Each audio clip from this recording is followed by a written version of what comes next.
இன்றைக்கி வந்து பொலன்னு வந்து ஒரு சிக்கன் பிரியாணி நல்லா ஒட்டாமல் உதிரி உதிரியாக வரும். வீட்டுக்கு ரிலேட்டிவ்ஸ்லாம் வரவும் 2 கிலோவில் சிக்கன் பிரியாணி செஞ்சுருந்தேன். எல்லோரும் செய்ய சொல்லிட்டே இருந்தாங்க செய்யலான்னு சொல்லி. அதுக்கப்புறம் எண்ணெய் ஊற்றி நெய் கடிச்சதாக ஊற்றிக்கிட்டேன். எண்ணெய் ஊற்றி பட்டை கிராம்பு ஏலக்காரத்துலேயே 3 சேர்த்துட்டு பெரிய வெங்காயம் வந்து ஒரு மீடியம் சைஸில் ஒரு 5 வெங்காயம் சேர்த்துக்கிறேன். சேர்த்துட்டு கொத்தமல்லி புதினா ஒரு 2 டீஸ்பூன் காஷ்மீரி மிளகாத்தூள் சேர்த்துக்கிறேன்.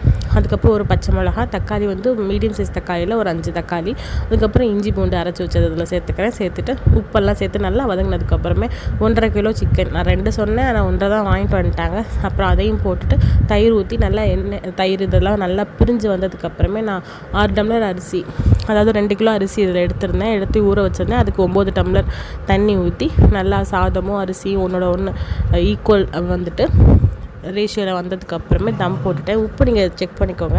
அதுக்கு நான் கல் உப்பு தான் சேர்த்துருந்தேன். அதுக்கப்புறம் நெய், ஒரு 2 சின்ன லெமன், அதுக்கப்புறம் கொத்தமல்லி புதினா இதெல்லாம் போட்டு ஒரு 15 நிமிஷம் தம் விட்டுட்டு ஒரு அரை மணி நேரத்துக்கு அப்புறம் ஓப்பன் பண்ணோம். சிக்கன் ரைத்தா, அதுக்கப்புறம் சிக்கன் பிரியாணி பிடிச்சிருந்தா லைக் பண்ணுங்கள்.